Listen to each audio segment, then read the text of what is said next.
Por ahí he visto muchas milicianas y milicianos que nos hemos tropezado en tantos lugares de esta patria. Nos reconocemos y nos queremos, gracias por sus afectos, siempre solidarios. Gran iniciativa.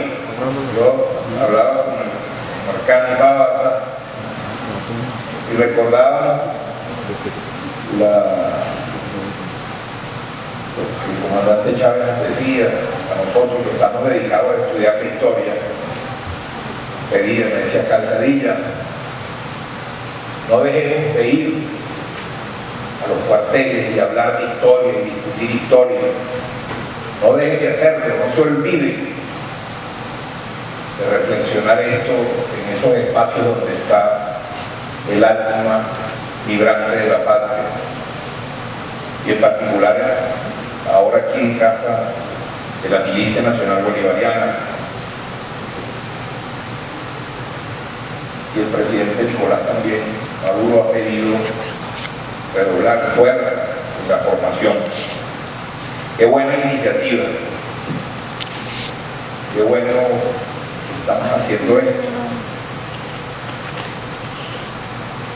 Lo saben bien quienes estudian seguridad, defensa, ustedes que lo estudian con rigurosidad. La principal fortaleza de un pueblo es su fortaleza moral, su ética, su conciencia, el conocimiento, los saberes. Saber sentir correctamente a la patria es quizás, no tengo la menor duda, la primera línea de defensa de nuestra patria. El presidente Maduro lo ha estado recordando en estos tiempos en que se intenta confundir nuevamente a nuestro pueblo. Por la ignorancia nos han dominado más que por la fuerza. Eso lo sabe muy bien el poderío de los apellidos. Lo sabe bien porque han dominado este pueblo, dominaron este pueblo durante 500 años con la ignorancia, con la manipulación, con la mentira. Y ahora que abrimos los ojos a partir de 1992, no podemos separarnos de la conciencia, de la razón, del estudio, de la verdad que nace de quien tiene en sus manos sentimientos del corazón y en sus manos conocimientos, saberes. Yo decía que con la conciencia nos han dominado más que con la ignorancia, pero hay una dimensión de esa conciencia con la que nos han dominado todavía más que con la conciencia general, que es la conciencia histórica. Es aquel conjunto de ideas, principios que los seres humanos tienen en relación a su pasado, a su historia. ¿De dónde venimos? Como sabemos, la historia es nervio central, la médula espinal de la identidad de un pueblo, su historia, su pasado. Podemos tener otras expresiones, otras dimensiones de la identidad cultural de un pueblo, pero la historia está atravesándolo todo. Si venimos juntos, estamos juntos hoy. Si estuvimos juntos en este recorrido, tiene sentido que sigamos juntos, y por eso los procesos identitarios siempre están asociados a la presencia fuerte, vital de la historia. Eso lo saben muy bien quienes nos han dominado, quienes nos dominaron por muchos años.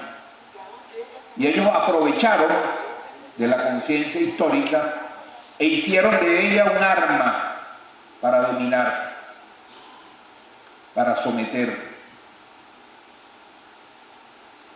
Un historiador habló de que uno de los grandes logros de la clase dominante, de la oligarquía, de los apellidos, buen nombre para nombrarlos, luego de la independencia, luego de esa faena titánica colectiva, esa épica colectiva que fue expulsar al rey de España de estas tierras y ensayar un experimento republicano y concretar la independencia, uno de sus grandes logros fue haber convertido, y lo saben muy bien ellos, haberse apropiado de la explicación histórica nuestra. La construyeron. 1830, como sabemos, nace la República Oligárquica de espaldas a Bolívar, la Cuarta República, que nace en 1830 y se extiende 168 años, más allá de todo el debate que podamos hacer sobre esa denominación, pero a partir de 1830, con la muerte del Libertador, las oligarquías logran dar al traste con la República de Colombia, que es la gran creación del Libertador, y disuelven, separan y crean el Estado de Venezuela separado. Y a partir de allí construyen la justificación del nacimiento de esa república de 1830, yo la llamo la República Oligárquica de 1830, que le da nacimiento a Venezuela. Es nuestra historia, pero sobre ella hay que tener la mirada crítica. Ahí se fundó, empezando esa república, se comenzó a construir una versión de nuestra historia. Se empezó a escribir la historia, se empezó a contar la historia. Y por supuesto, la historia que contaron se acomodaba a los intereses de quienes en ese momento dominaban y hicieron posible, ayudaron a hacer posible a que el pueblo, a los humildes, a las mayorías empobrecidas, esclavizadas, todavía en 1830 la república que nace es esclavista, después de Carabobo, después de Ayacucho, después de el paso de los Andes, de toda la epopeya del llano, en 1831, en 1832 ya hay esclavos y hay esclavas, esclavizados y esclavizadas en esta patria. Dios, parecía se había perdido todo el esfuerzo. Bolívar había clamado desde 1816 por la libertad y la abolición de la esclavitud y la libertad de las esclavizadas y los esclavizados.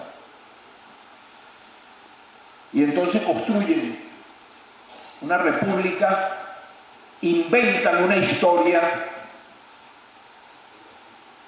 y provocan que el pueblo termine creyendo que esa es la república que soñó Bolívar, que esa es la república por la que se luchó en la independencia, que aquella república de esclavos era por la que se había luchado, de esclavizados y esclavizadas todavía.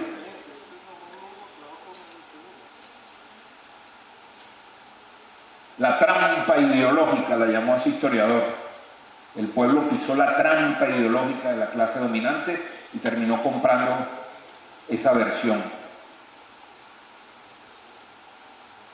Una versión que se repitió a lo largo de todo el siglo XIX y todo el siglo XX, con cambios, con ajustes, con diferencias, con matices, discrepancias entre algunos, pero en general una historia que predominantemente expuso un país, la historia de un país construido por una élite blanca, de sabios, de poderosos, donde había un pueblo, sí, que había seguido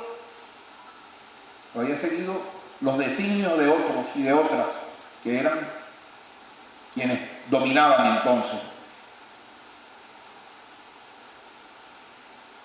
Y cuando había surgido algún liderazgo popular, alguna insurgencia popular, alguna rebelión, algún desacato, algún desafío de esa historia, de ese tiempo, de esa dominación, entonces eran criminalizados, eran satanizados, eran vilipendiados en el terreno de la historia. El comandante Chávez puso montones de ejemplos con esto.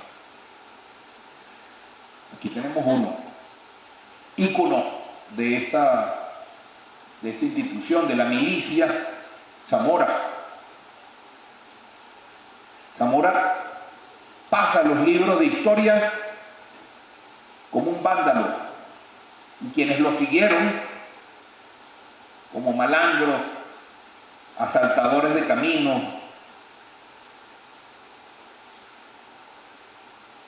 esa era la historia, así. Ezequiel Zamora, Tierra y Hombres Libres. ¿Qué era eso? El ideario de la independencia. Tierra y hombres libres. Por eso se peleó en la independencia. Zamora lo tiene que en el año 46, desde el año 46, retoma el pueblo frustrado, enardecido por el resultado del esfuerzo colectivo que fue la independencia. No hubo tierra, no hubo libertad de esclavos, no hubo democracia, elección popular, horror a la oligarquía, no hubo elección popular, predominó la oligarquía, un orden oligárquico excluyente. Claro, el pueblo insurge, se rebela por todas partes, por los caminos, los pueblos de nuestra patria se agrupan, se organizan, accionan, pero cuando vamos a los libros de historia eran un factor de inestabilidad política de la República. El pueblo nuevamente como una rémora, los humildes como una rémora, no dejaban que el proyecto de la burguesía se concretara. Inestabilidad política a causa de los caudillos populares, que en muchos casos eran líderes de su territorio. Ese proyecto de república excluyente que va a transitar por las distintas etapas, que llega al siglo XX,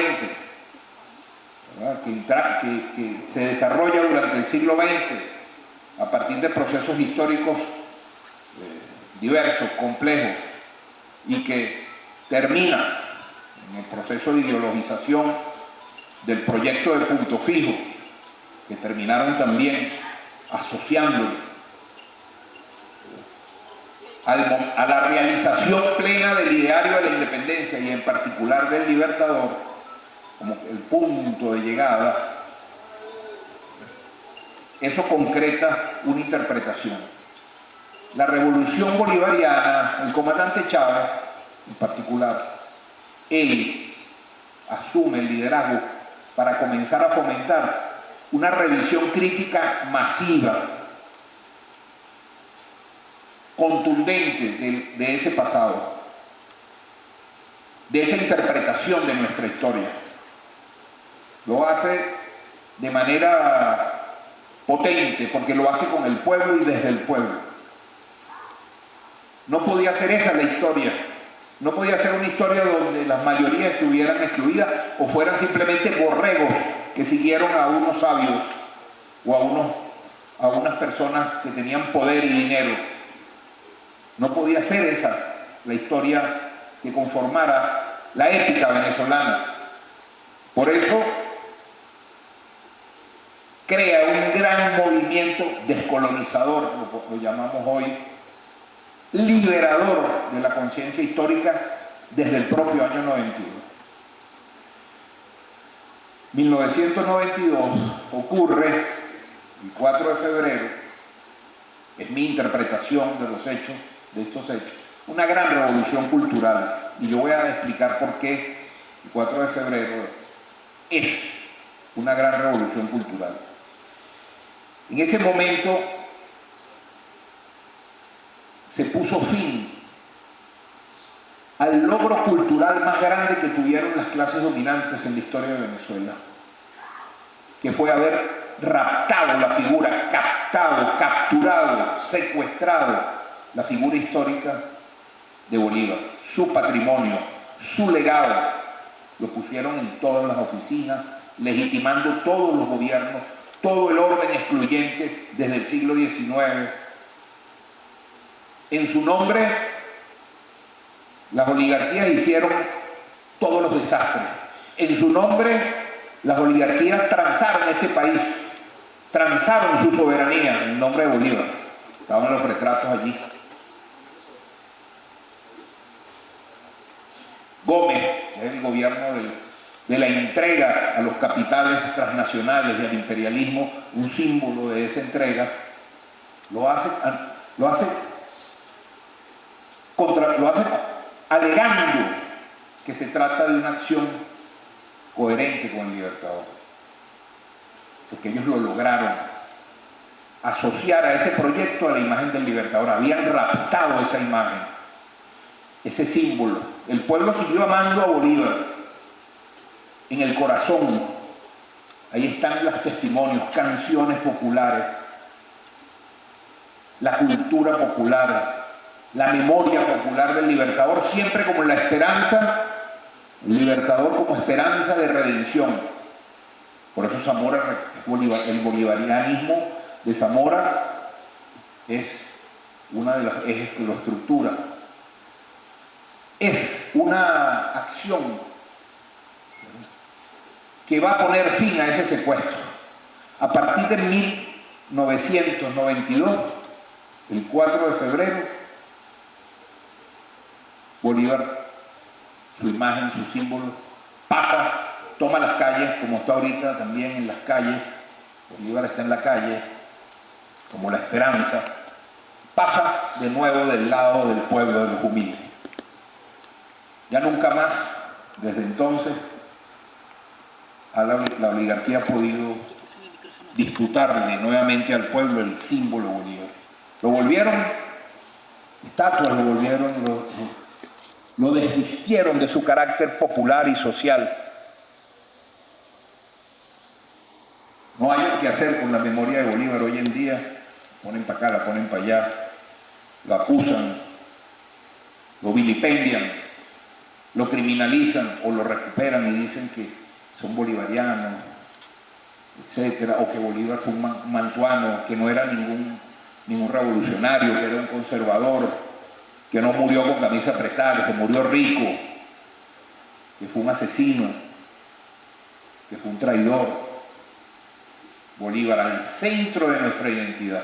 Gran logro cultural de la oligarquía, haberse apropiado de la imagen y haberla manipulado y convertirla en su símbolo, y la recuperación que hicimos junto con Chávez y nosotros como pueblo, el gran cambio cultural. Ese como un ejemplo. Igual Zamora, lo que hace el comandante Chávez, es recuperar a Zamora, llamar, a reivindicarlo, hacerlo figurar en una de las tres raíces. Pero también Miranda, un llamado de atención permanente para ver la historia de otra manera, la historia del petróleo, la historia de las exportaciones, de la agricultura, de la propiedad de la tierra, de la cultura, y por ahí la reivindicación de la cultura y del ser venezolano, de la identidad del pueblo venezolano, el orgullo de ser parte de esta patria. Gran operación de descolonización cultural que emprende el comandante,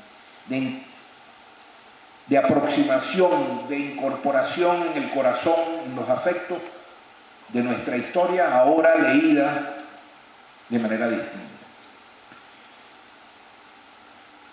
El proyecto nacional Simón Bolívar, que es el proyecto nacido a partir desde finales, desde el momento mismo de la independencia, surge ese proyecto de mano de Bolívar y queda postergado en el tiempo y se realiza. Y por primera vez se pone en marcha de manera sólida y contundente a partir de 1999 con la Constitución de la República Bolivariana, ese proyecto histórico actualmente en marcha No es el proyecto de un partido político, no es el proyecto del PSUV, no es el proyecto de nadie, es un proyecto de nación, ahora sí, soberano, popular, democrático, visto para guardar los equilibrios en la explotación de la riqueza, en la relación con las potencias y con el universo, de respeto. Ese proyecto, antagónico al proyecto de la Cuarta República, opuesto, distinto, no hay conciliación posible. Hay ideas generales que compartimos, pero no hay manera del ejercicio de una soberanía plena en un orden que está soportado en la relación servil a las potencias extranjeras. Solo el proyecto nacional Simón Bolívar, concebido y armado a partir de esta relación, es posible ejercerlo. Este proyecto nacional Simón Bolívar, que nace de la mano del comandante Chávez, se va dotando de una interpretación de la historia poco a poco. La hemos ido construyendo. Lo hicimos con Chávez y ahora la seguimos haciendo con sus lecciones. Esa manera de ver la historia, y aquí yo llamo la atención porque una cosa es el pasado y otra cosa es cómo la interpretas, cómo lo interpretas el pasado. Nadie puede dudar que el 12 de octubre de 1492 ocurrió en la humanidad un hecho, y en particular para América, de trascendentales consecuencias. ¿Quién lo duda? Nadie. Ahora, ¿qué interpretación le das a ese hecho? ¿Cómo lo denominas? ¿Cómo lo mencionas? ¿Cómo lo evalúas? El Día de la Raza, el Día del Descubrimiento, el encuentro de dos mundos, o el Día de la Resistencia Indígena, es el mismo hecho, pero depende de los lentes, de los anteojos que te coloques para ver ese hecho, es decir, para interpretarlo, para leer lo que ocurrió allí. Depende de los anteojos que te coloques, vas a evaluar y ver cosas allí que no veías antes, o vas a dejar de ver otras, o vas a ver realidades y aparecer cosas. Depende. Igual con la independencia, igual al desempeño histórico. José Leonardo Chirino, depende de los anteojos que te pones.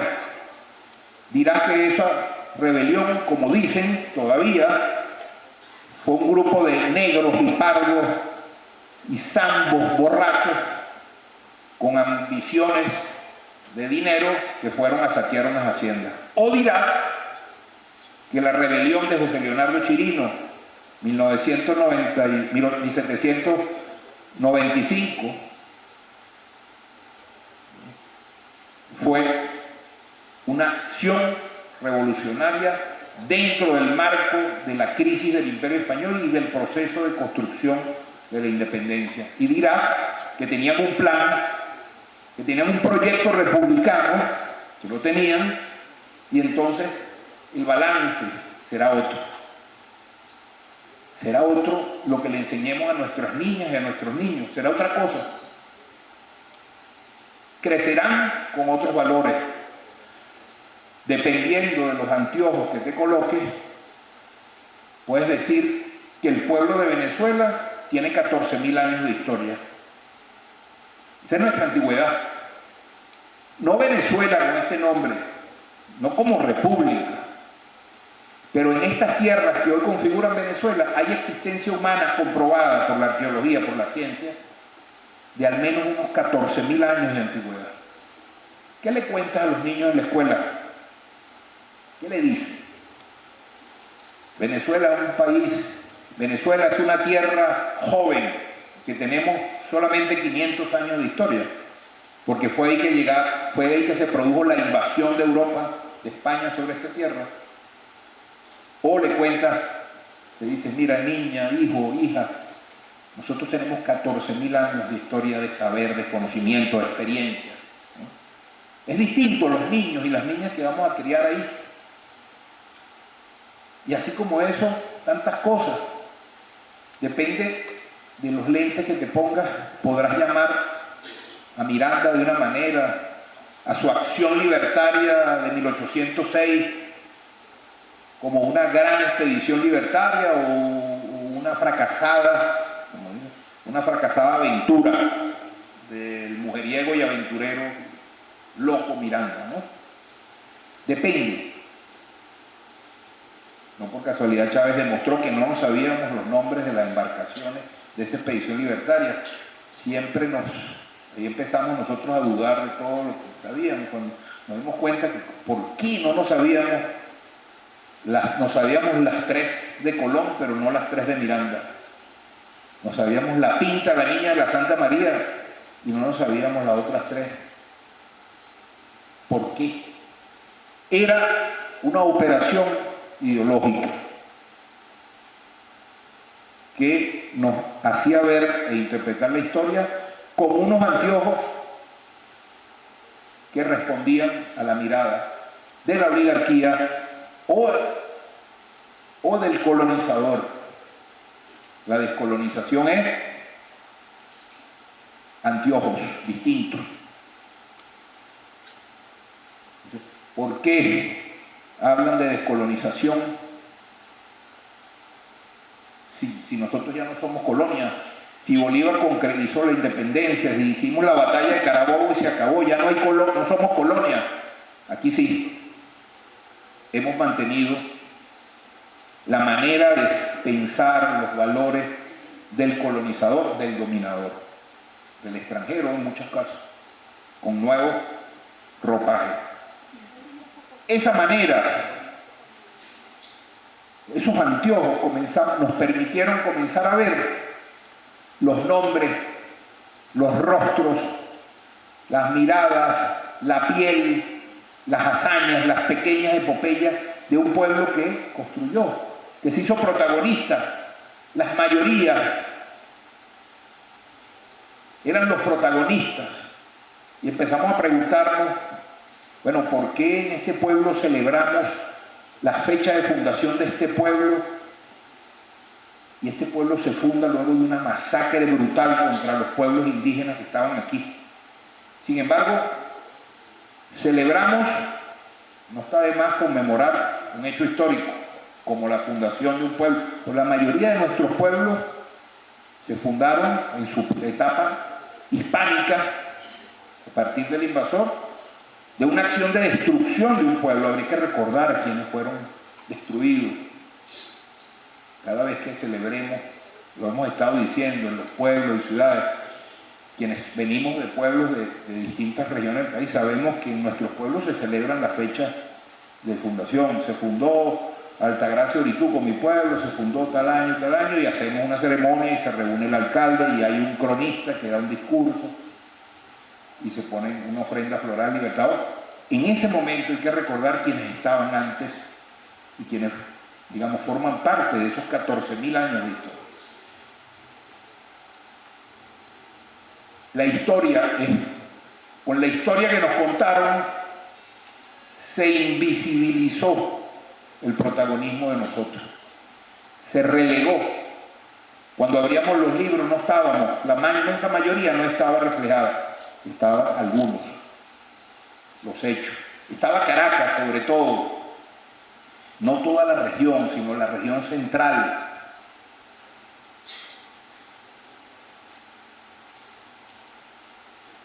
Entonces, esa historia que comienza a impulsar el comandante Chávez y que nosotros, digo nosotros como pueblo, como historiadores, como profesionales de la historia, empezamos a desaprender y aprender y nos entusiasmó a meternos, a hacer de otra manera las cosas,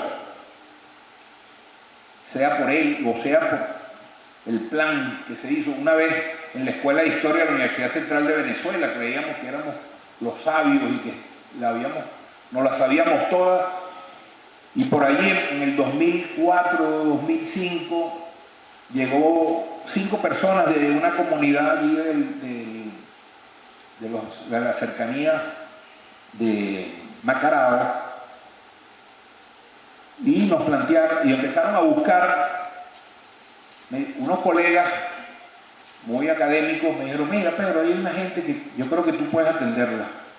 Cuando llegué, estaban buscando orientación porque ellos eran el comité de tierra urbana de su comunidad, y allí ellos tenían la obligación de hacer una carta del barrio, que es el levantamiento de la infraestructura, de la cultura, de qué es lo que hay en el barrio, y ahí decía que había que hacer la historia de la comunidad, y decía: busquen ayuda en las universidades,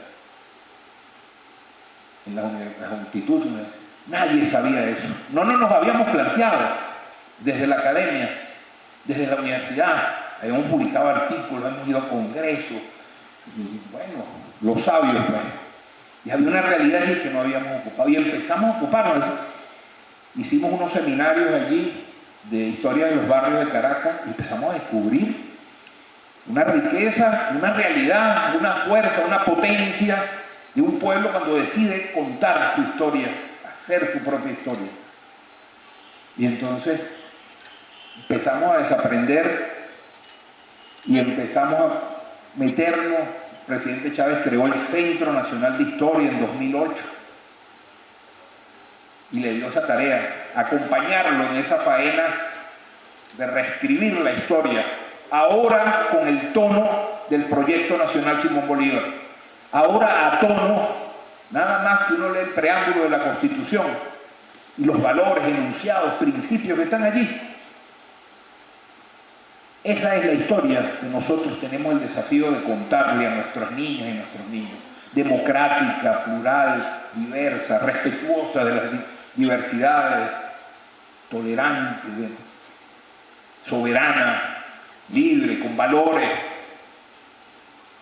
que recupere, ¿verdad?, la dignidad de un pueblo, ¿verdad?, que está desplegado construyendo su futuro. Esa historia, esa versión, esos anteojos, lo hemos llamado historia insurgente. Es la perspectiva, hemos podido haberla llamado de otra manera, la llamamos historia insurgente, porque es una historia que insurgió contra la anterior que existía, pero que puso en primer lugar la insurgencia de un pueblo que tiene más de 500 años luchando. Un proyecto que no nació con la independencia. La dominación hispánica, española, la estamos enfrentando, la enfrentamos desde el mismo momento de la invasión, el día de la resistencia indígena. No es por casualidad la elección que Chávez hizo de ese nombre. Esa es la lectura que necesitamos, la historia que nos toca contar, con anteojos nuevos. La historia insurgente. Una cosa veremos con los anteojos críticos y la mirada desde una perspectiva distinta, nueva, novedosa, crítica. Hay otra imagen bonita, que no la mencioné, pero la aprovecho de mencionarla ya que me quedan. Ya se me acabó el tiempo. Ya que no me queda tiempo, se la menciono. La otra imagen bonita para entender qué es la historia insurgente es los que son de comunicaciones, y ahorita que los teléfonos los manejamos todos y todos tomamos fotos, todos tomamos videos, sabemos que un selfie es imposible hacerlo de otra perspectiva. El lugar donde colocas la cámara que va a contar los hechos, ¿dónde la colocas? ¿Quién cuenta la historia? ¿Quién la relata? Veamos, pensemos en una imagen y pensemos que una película está ocurriendo donde viene Cristóbal Colón en una de sus embarcaciones y se está acercando por primera vez a una de las islas, ya ustedes saben los nombres, de de América. Y ahí colocas una cámara. Y otra cámara la colocas en tierra. Grabas y luego te sientas a ver en simultáneo las dos cámaras y verás cómo el mismo acontecimiento en el mismo minuto, en el mismo segundo, va a revelar cosas diferentes, porque depende de la perspectiva, del punto de vista de esa... Gracias, no me dé más agua porque sigo hablando. Gracias, bueno, agradecido. Esa es la historia que nosotros llamamos historia insurgente, un proyecto popular de contar nuestra historia, descolonizador, coherente con el proyecto nacional Simón Bolívar. Es uno de los componentes del eje de la perspectiva histórica Bolívar-Chávez, centro de nuestra representación. Asume que la historia es presente, que no es pasado, no es cosa del pasado, que la historia está viva, que la historia la tenemos entre nosotros, que la historia sirve, es útil, no es una rémora, no es una cosa para aprenderse de memoria, sino que yendo allí sirve para esclarecer lo que nos toca en el presente. Apuesta por las mayorías, las históricamente invisibilizadas, entiende la historia como una relación dialéctica entre los sectores sociales, no como algo estático. Entiende el accionar del pueblo como sujeto transformador, permanente, revolucionario, que está cambiando todo el tiempo. Apuesta por la visión de totalidad de los hechos. Uno de los mecanismos para que uno no entienda nada de la historia es que uno no entiende qué tiene que ver con Vicente Gómez, con José Antonio Páez. Porque, bueno, te la cuentan en fragmentos, en pedazos, en islas, en archipiélagos, la historia archipiélago, una por aquí, otra por allá. Uno de los logros de Chávez es haber dicho, venimos, el libro azul lo explica claramente, es un río que va, avanza, se estanca, sigue, pero es el mismo torrente que tiene todos los años que tiene.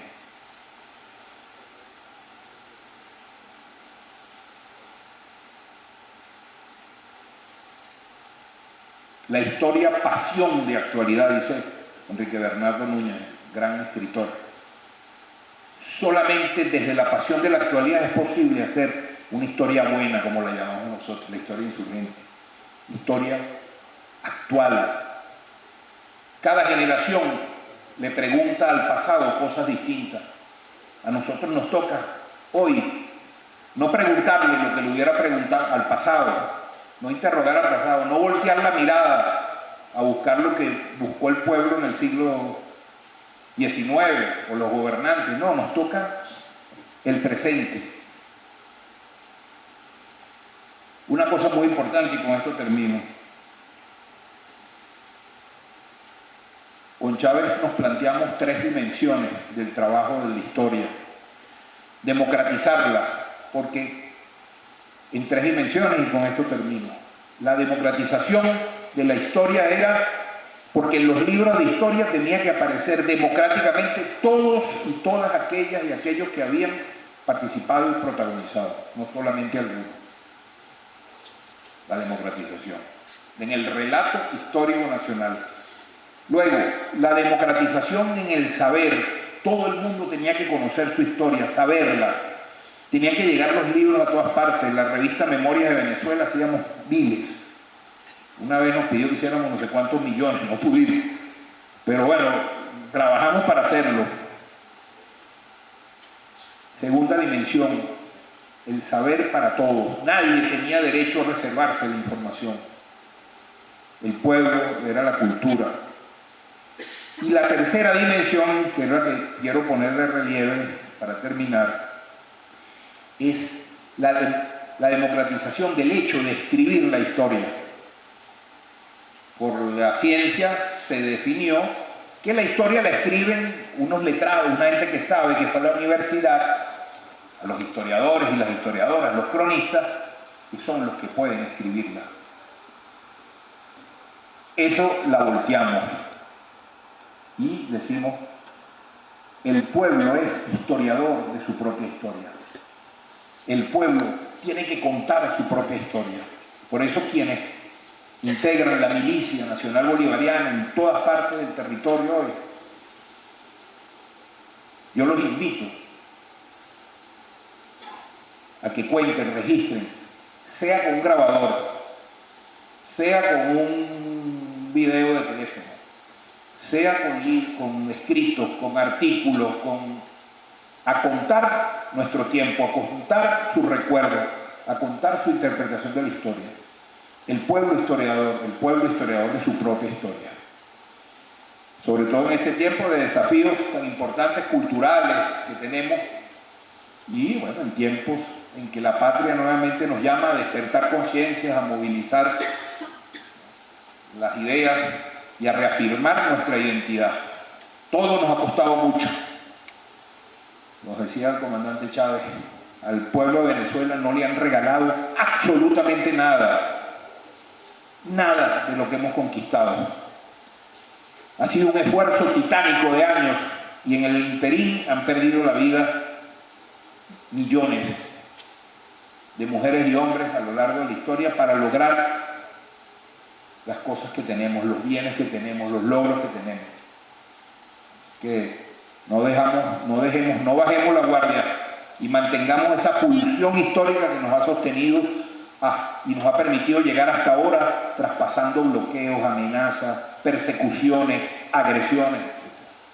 Muchísimas gracias a todas y a todos por su atención y disculpen la demora y lo largo de esto, pero la historia es pasión de actualidad y ahora que la patria llama nuevamente, vayamos aferrados a la historia y bienvenidos a este curso maravilloso que espero aprovechen todas y todos.